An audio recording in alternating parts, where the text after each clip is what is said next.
Hello everyone, this is Arisaig Winterthorn, Jedi Knight of the Conclave.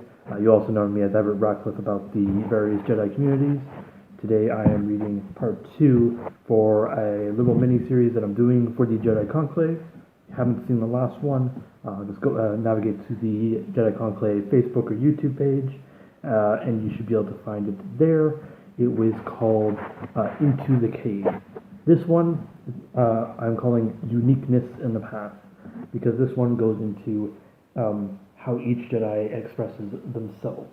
So, from the last one, the younglings had entered the cave, they had faced their fears, and they had taken their crystals.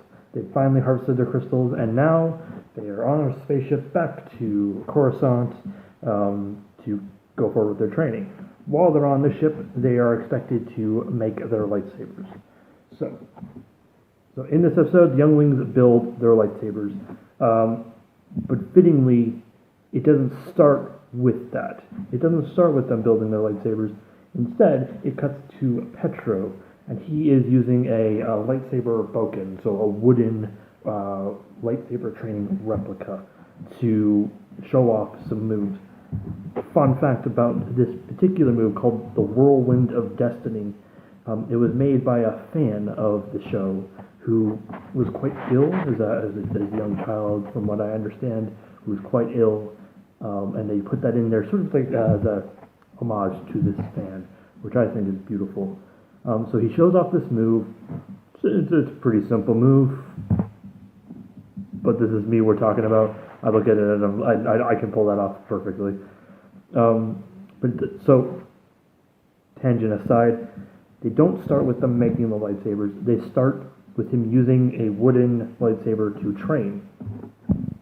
One of the things I get a lot is, I can't wait for my lightsaber so I can start training like you. I can't wait to get it. I can't and they spend a lot of time worrying about getting this glorified glow stick. This shows that Jedi, even in the fiction, did not exclusively train with lightsabers. They trained to use lightsabers because that is their primary tool, but instead they could use a wooden replica. This shows that Jedi adapt their training to what they have on hand. I see so many people that be like, once I get my lightsaber I can start training. You can start training now. Go down to a home hardware store, pick up a 3-foot wooden dowel, throw some contact tape onto one end, and use that. Simple as that. And that's basically what he's using. He's using a wooden boken, which you can get quite cheap. You can make, and he's using that as he would his normal lightsaber. So that's just a little point that I just wanted to make. It shows that you don't need a glow stick to be training as a Jedi in Jedi martial arts. Perfect. So, now after that, they go on to creating their lightsabers. They're immediately thrown for a loop because you expect that for such an important part, creating your lightsaber, you would have a great Jedi master, maybe a Jedi artisan who made lightsabers, like beautiful lightsabers for ceremonial purposes. You might even expect Yoda, because he was on Ilum with them. Why wouldn't he leave with them and help them along with this next step? Instead, we get a droid. He is known as lightsaber architect Hu Yang. He's been training Jedi for, over 1,000 years. They're saying 1,000 generations of Jedi. I'm not quite certain. I've not done a lot of research on Huang himself, but I know he's been around long enough. He's taught Yoda. He helped Yoda build his first lightsaber. He helped Mace Windu build his first lightsaber. And there's actually some beautiful things that we're going to go into later about his time helping Master Windu. So he goes onto this tangent about, so he asks, have you got your crystals? All the younglings rush forward and show off their crystals. They're very, very excited about this, he says. To quote, "Do you know how to awaken the life in your crystal?" So they don't know how, so they have to listen to him.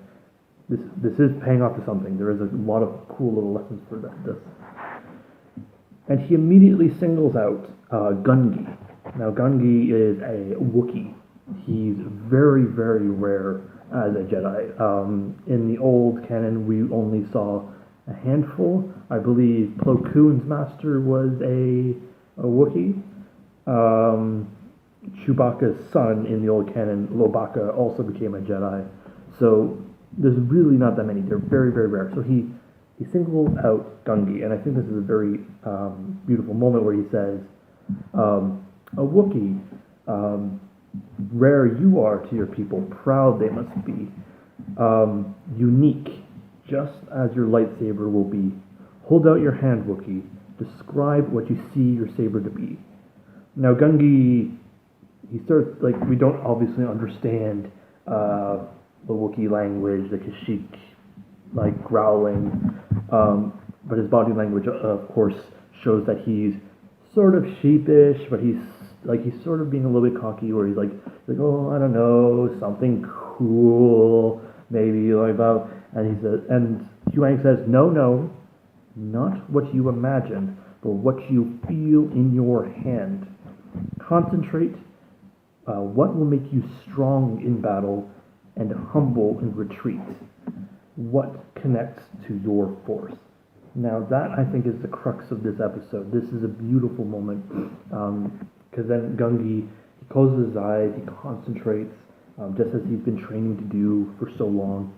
He closes his hand ever so slightly, and says, and then he exclaims in Wookiee, and we don't know exactly what he says, but it's immediately translated, because he says, wood.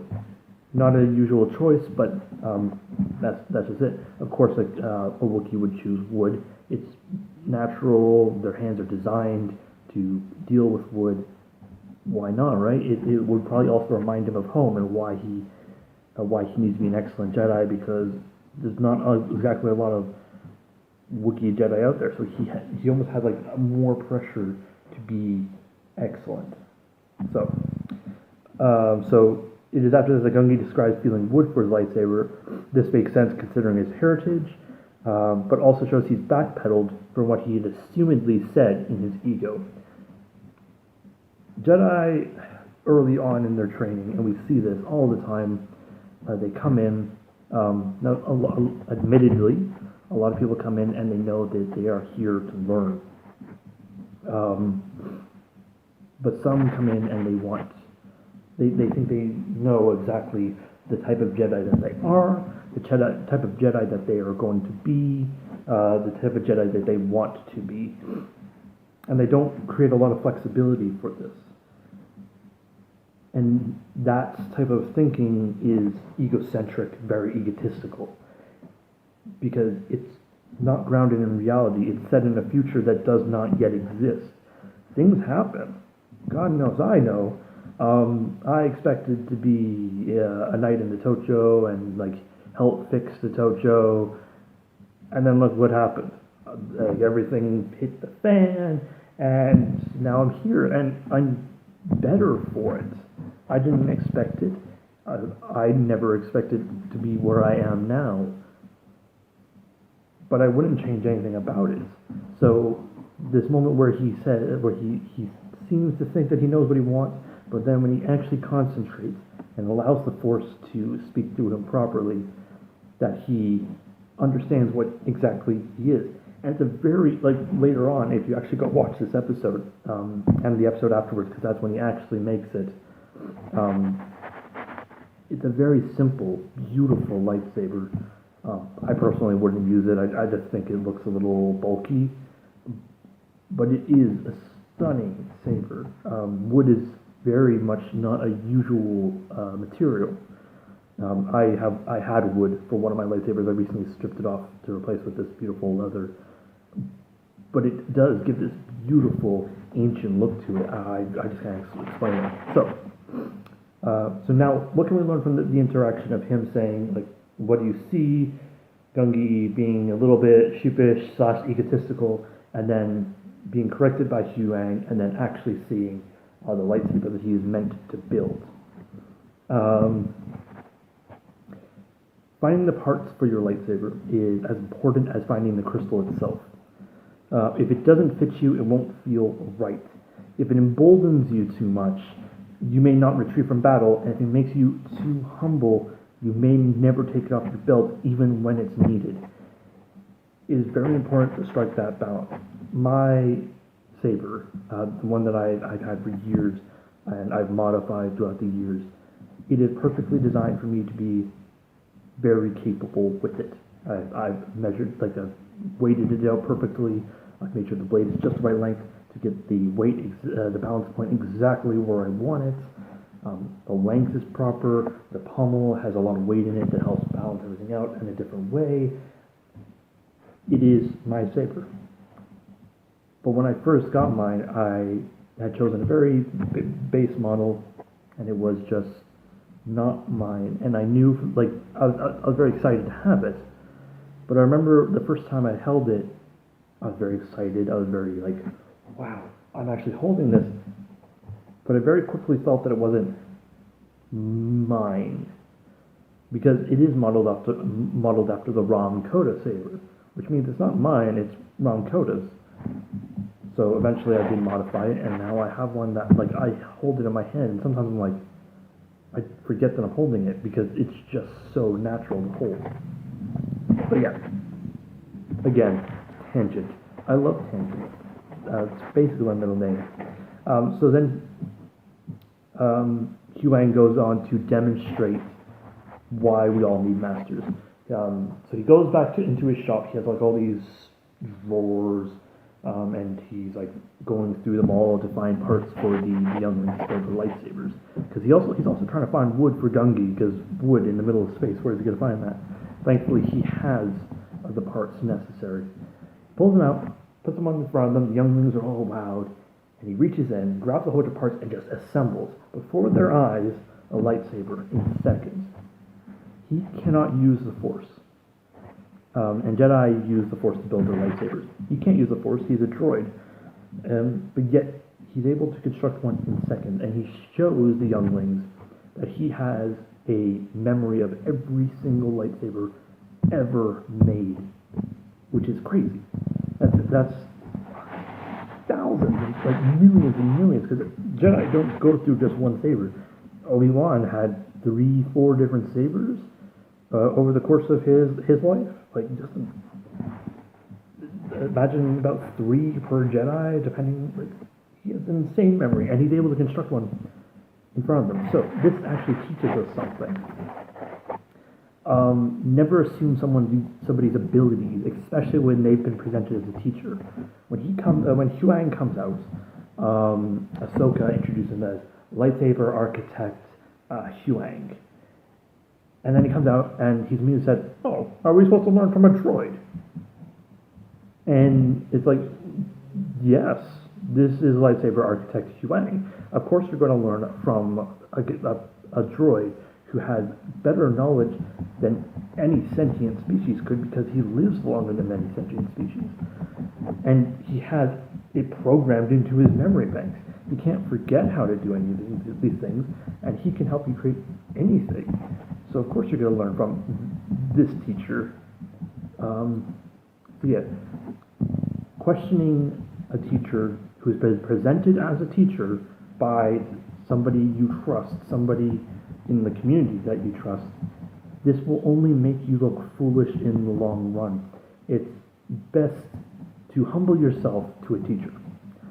Even if you understand the subject matter, maybe even if you have a firm grasp, even a mastery of the subject, learning from somebody who is also a master or just even presented as a teacher can maybe even show you something that you had previously overlooked.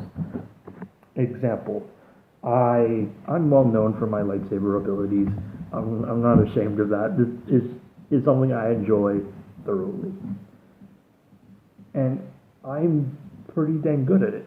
But I've eventually realized where my abilities ended, and I knew I was beginning to stagnate. Pitfall of the Conclave doctrine. So, what did I do? I had to go out. I'm like, I need to find somebody who can help me go further. But of course, trying to find a teacher sometimes can be a little difficult. Thankfully, right as I was looking for somebody to help me, give me pointers, just as I gave pointers to my own apprentice, he came out of the woodworks, sent me a message one day, and then sent me a quick video demonstrating how I could advance. And it was just a footwork thing. It was a very simple thing, but it's like the force pulled him out and just said, I've known him for a while, but just pulled him out to be like, hey, message this guy that you really never messaged and help him with this one thing that he knows he struggles with. It's very strange. The force is truly, truly mysterious sometimes. But yeah. So mastery, and this is an important thing, mastery is not doing something until you can do it right. Mastery is doing something until you cannot do it wrong.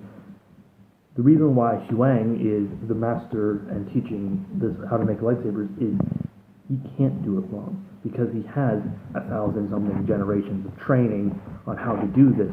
He knows every design inside and out, and he can construct it in seconds. He's not going to make a mistake. That's why he is a master.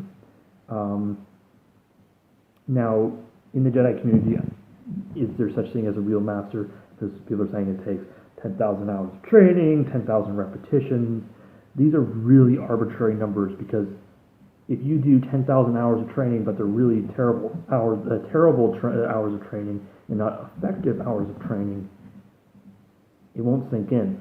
You might be able to pull it off very well. You might be able to even pull off what you're trying to do perfectly.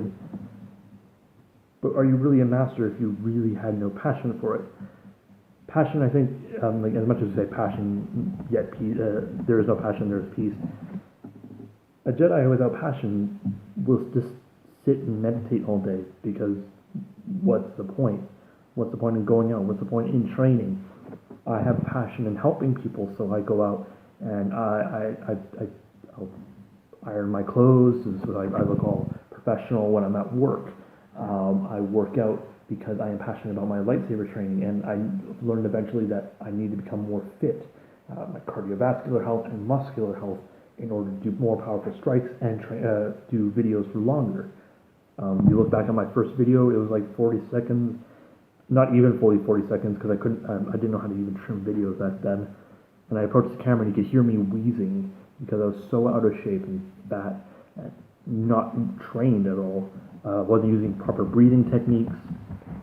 It's just a terrible, terrible video, but it shows, it's like a benchmark of where I was, and it's like, oof, it's rough. But now look where I am. I pull out moves that most people can't pull off, and I do it almost accidentally because I trained like crazy. So up to this point in the episode, they're just learning about the lightsabers and collecting their parts. And then the episode goes on, there's this whole pirate raid. It's just really to up the stakes. It is still a show. They're not going to be doing a full lesson specifically for Jedi realists because this is a show for kids. So, pirate raid. And there's still some lessons you can learn from that, but I'm mostly going to avoid the pirate raid itself because there's something else that I want, like, I think this is a very key turning point for Ahsoka's arc, and I'm working on something for Ahsoka specifically. So I'm going to leave that out, and we're just going to focus on the younglings, the creation of their lightsabers, and the lessons we can learn from that along the way. So, there's a pirate raid, Ahsoka's kidnapped, the ship is damaged, and they're just expected to just wait until somebody can come get them. They immediately go on to just decide, we're just going to build our lightsabers. This is very important because Jedi, number one, it's stagnation, again, one of the pitfalls. They're just like, well, we have nothing to do, let's do something constructive. So they go and they make their lightsabers. Petro, being quite a hothead, the first time he builds his lightsaber, because he's the first and only one before the pirate raid to actually construct his lightsaber. However, he doesn't do it right. he has these big ambitions about his sword fighting ability and how powerful he's going to be. He wants to duel Kenobi and defeat Grievous. His words, little scamp couldn't beat Anakin, so how is he going to beat Vader? However, as I said, he didn't build it right. He designed a fatal flaw into his lightsaber. Thankfully, Huang asks to look at his saber before he ignites it, opens it up and says, hey, your emitter matrix is backwards. You turn that on, and all that will be left is your crystal. Wow. It could blow up, and that plays into something later. But, so this gives us a quick lesson. Do not rush. Rushing is a vital process that reveals our pitfalls. Over-attachment, but also haste. So, rushing is obviously haste, but also it's over-attachment, because if you're rushing to complete something, you're over-attached to an ideal of how it's going to turn out. You have an idea of how you're supposed to be. So he rushes, he completes his lightsaber, he's like, haha, I've completed my lightsaber, da-da. He's done it wrong. So he's attached to what he's going to do with this thing, but little does he know, when he turns that on, because he's rushed the process, he could die. Now, of course, this is a kid's show and also fictional. Most of us are not put in places, in situations where if we rush something, we could potentially die. If you have a Jedi teacher putting you through something and that you could potentially die through if you rush through it, maybe dump them as a teacher. So yeah, he then goes on. He has to go and start over again. He's like, hey, you've inverted the emitter matrix. Try again. Follow the diagram. And the body language of Petro, ever the hothead, puts it down, cracks his knuckles, gets back to work. I think that is a very important aspect of being a Jedi. Just being able to be like, dang it, made a mistake, and not freaking out and being like, oh, you don't know anything, blah, blah, blah, blah. No, he decides, okay, cool, this person that I respect as a teacher and as a mentor has said that I've done something wrong. He knows more, okay, fine. And he's pointed out what I've done wrong and how I can fix it. By starting again, following the diagrams. Cool, let's do that. And he does it. Of course, the fates conspire that he doesn't complete it right away. In the next part of this series, we'll go into, like, he does complete it. But that's for another time. Little scamps. We're not going to get to that yet. So, a little bit of a fun side fact. I mentioned earlier that Huang had taught Yoda and Windu. There was this beautiful quote I found that's not in the show because it's back when he taught Windu how to make his first lightsaber. Windu was very... he just wasn't happy with how it was turning out. He's just like, oh, I can't do it. It's not working. And Huang gives him this quote. He says, directly, patience, young Mace. The secret is that the pieces never needed to be built. So from what I took from this, the Force is in all things. The Force guided you at this point to your crystal. It guided you to finding your parts, to holding and being, okay, this is what the Force, that connects with my Force. The crystal, the parts, and you were meant to be together. You're just helping them find their spot again. I remember watching a video on making traditional Japanese katanas. I think this was from Man at Arms Reforged on YouTube. They made this sword and said, you're not so much making a sword, you are recognizing the material you are working with already as a sword, and you are helping guide it into that shape. So when they're constructing their lightsabers, it's not so much as them knowing, like following the diagram and putting everything together as they're supposed to. but recognizing that the parts all were meant to go together. You wouldn't have had these parts if they weren't, if the Force didn't need you to have these parts. Now, you may be wondering, what does any of this have to do with Jedi realism? We don't go out and build actual lightsabers. Some of us do, just because we're absolute nerds. But in the end, what does this have to do with actual realism? And for that, we're going to go through a quick little exercise. You remember your sacred place from the last one, where you went and cleaned it, you meditated, and it became comfortable in your sacred place. I need you to go there, clean it again, because it has been a week since at that time, unless you've been going all the time, or you're always going to your sacred place. That sounds great. And make sure that it is distraction-free. I know I'll usually use, like, as much as I said, don't use electronics. Big noise-canceling headphones. Perfect. Take a couple minutes to settle yourself. Sit, relax, breathe deep, and live in the present moment. Don't stress about the future. It doesn't exist. Don't worry about the past. It's over. You are now. You are here. Now,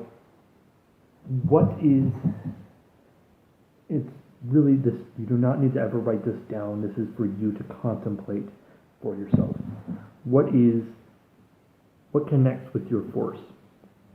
What do you believe the Force needs you to do in your path? It doesn't have to be anything grand.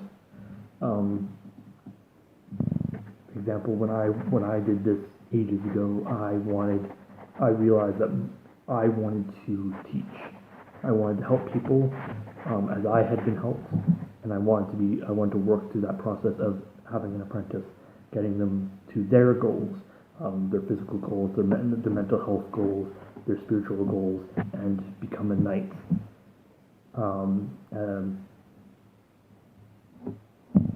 And that was my goal. It's a very humble goal,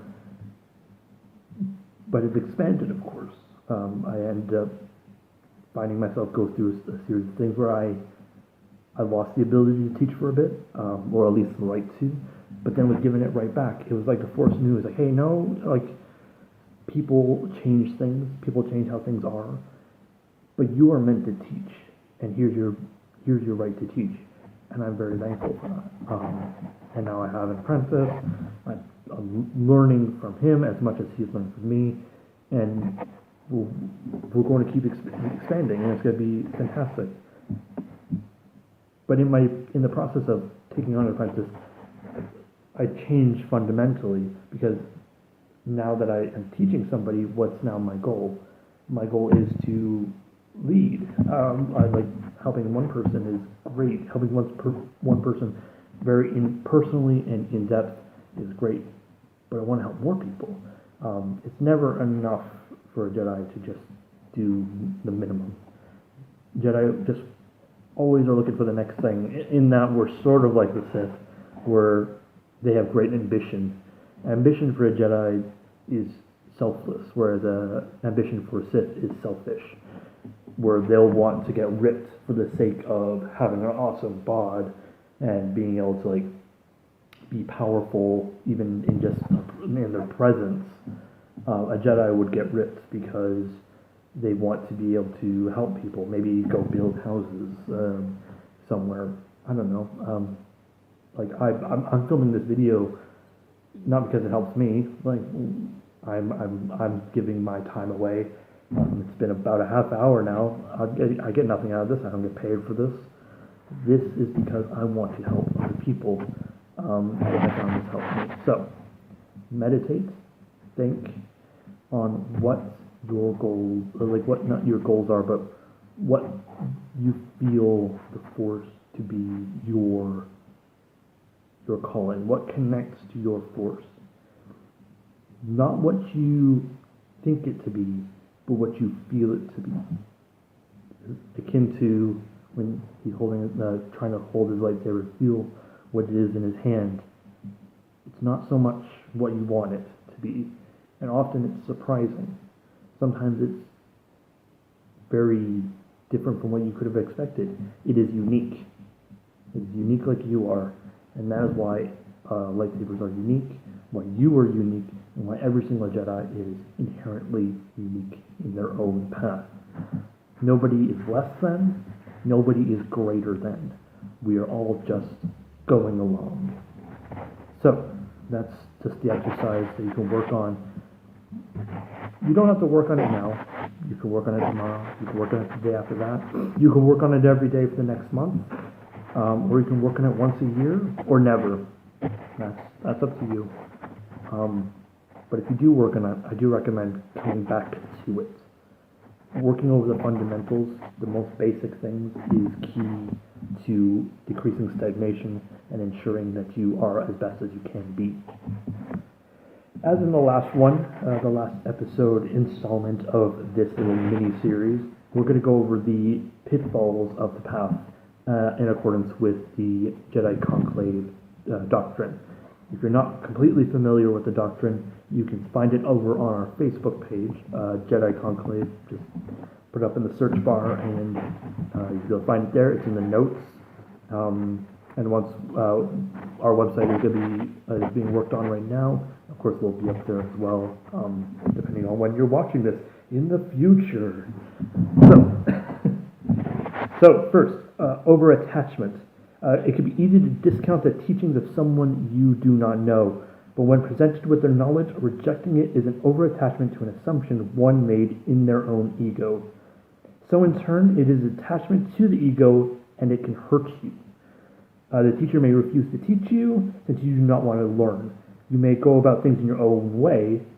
You may succeed. You may succeed more frequently, and you may succeed, but you will, and I guarantee this, succeed more frequently and with better results under the tutelage of somebody who has already gone down the road before you. You could start up a forge tomorrow and try to learn the blacksmith. And one day, yeah, you could make a sword. Guaranteed, if you became a blacksmith's apprentice, you would be making far better swords, far quicker, and with far less errors if you had a very good teacher. So, I see a lot in the Jedi community.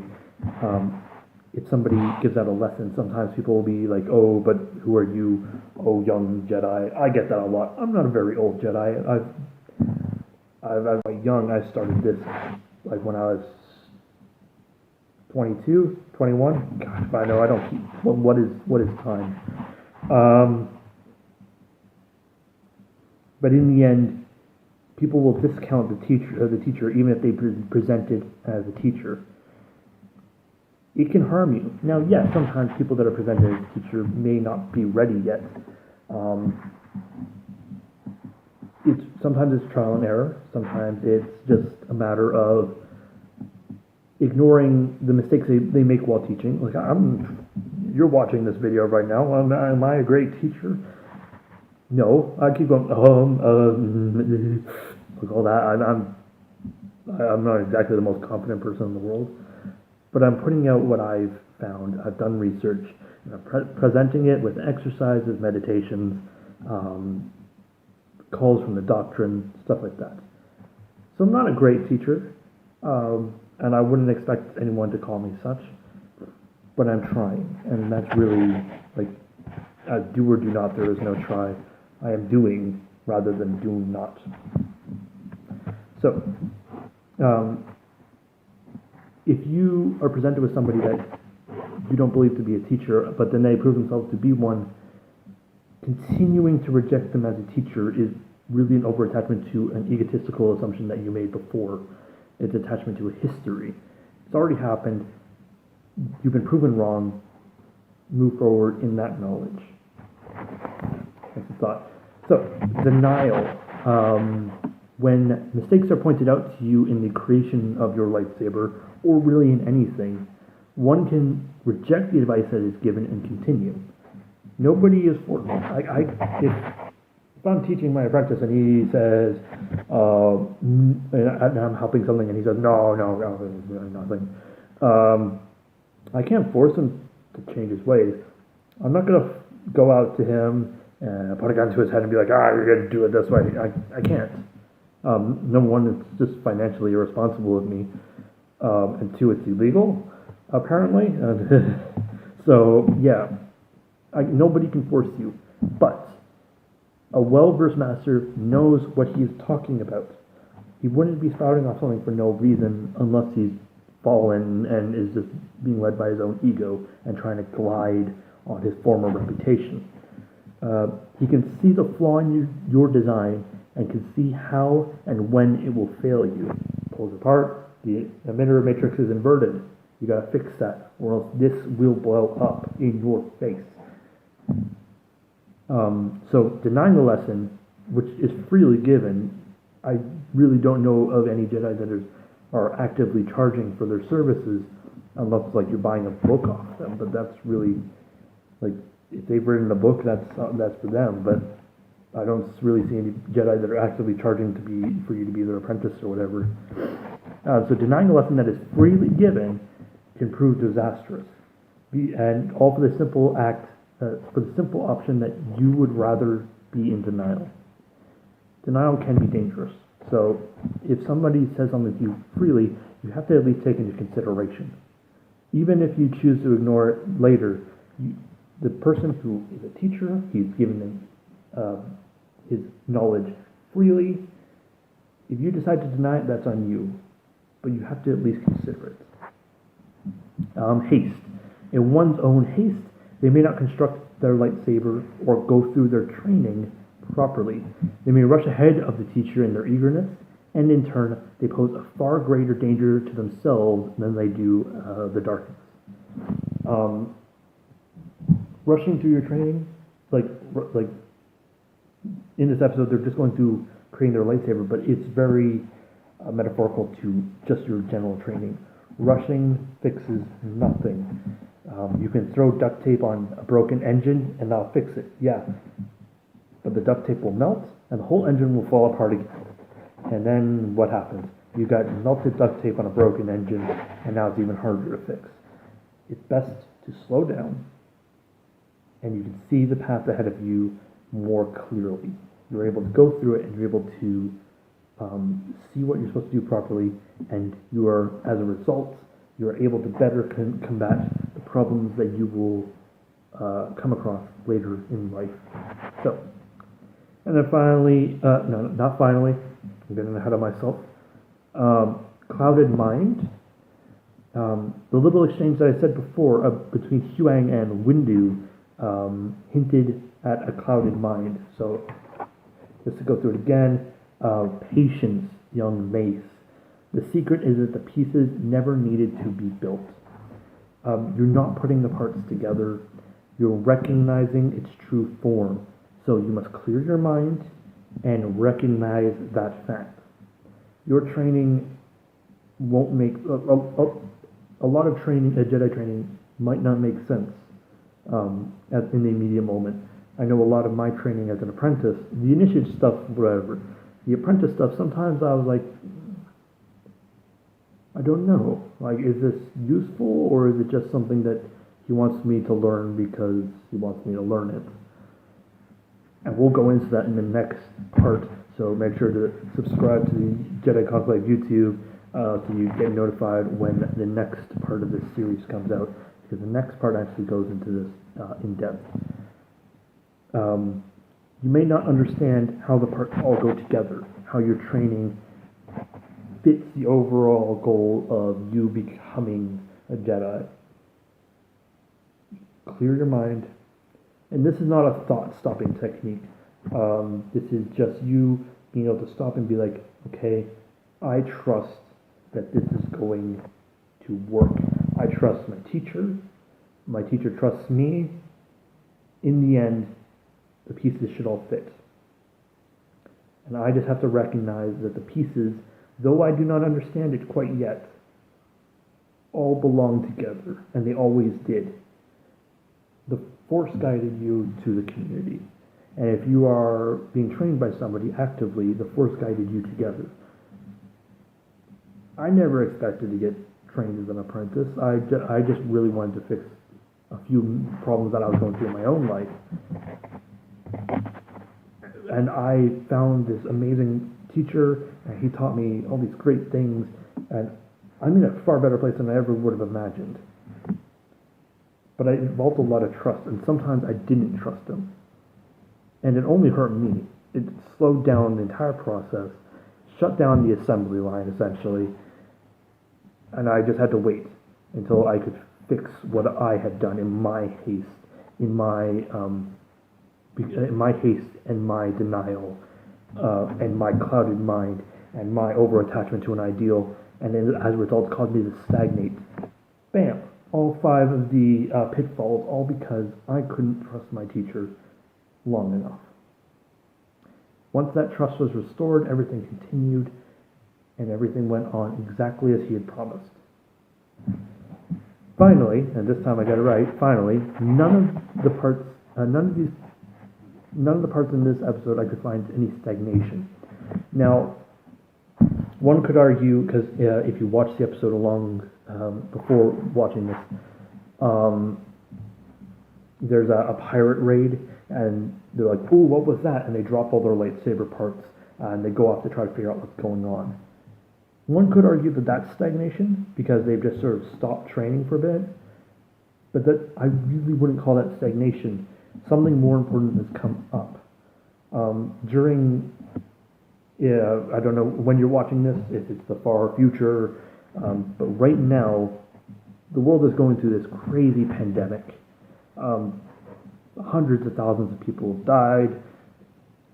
Thousands, like yesterday, I think it was Florida had like 9,000 new cases, and this is months into this virus where most countries are already recovering.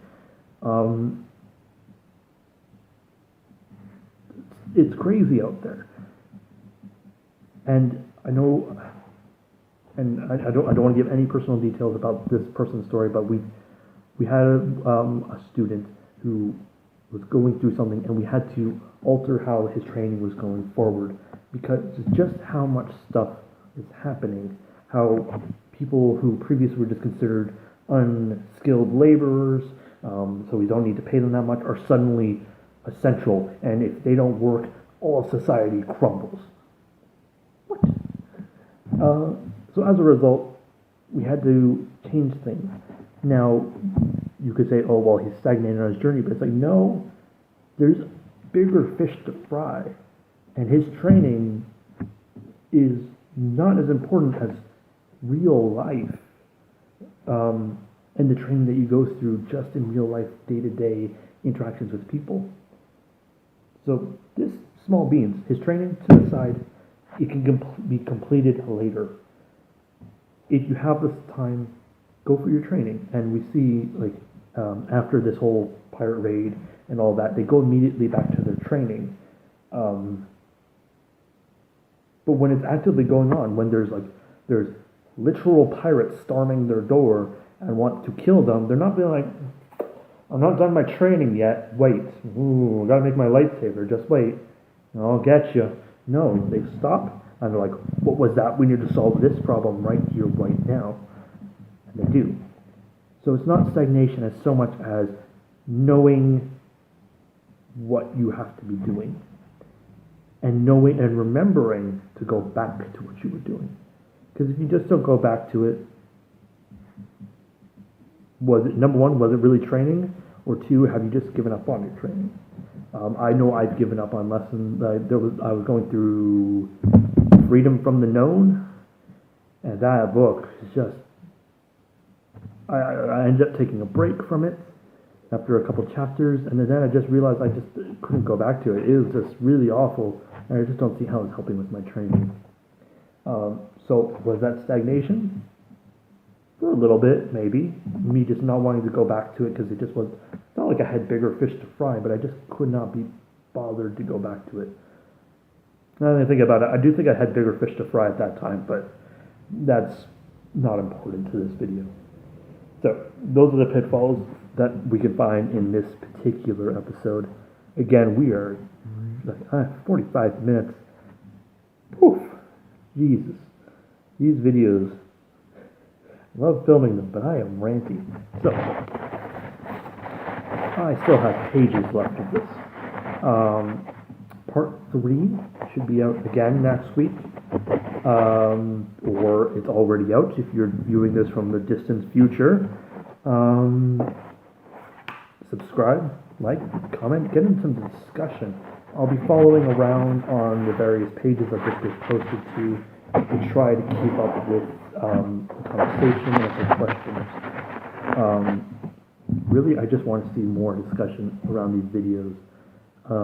And I hope that the exercises that I'm putting forward are helping people.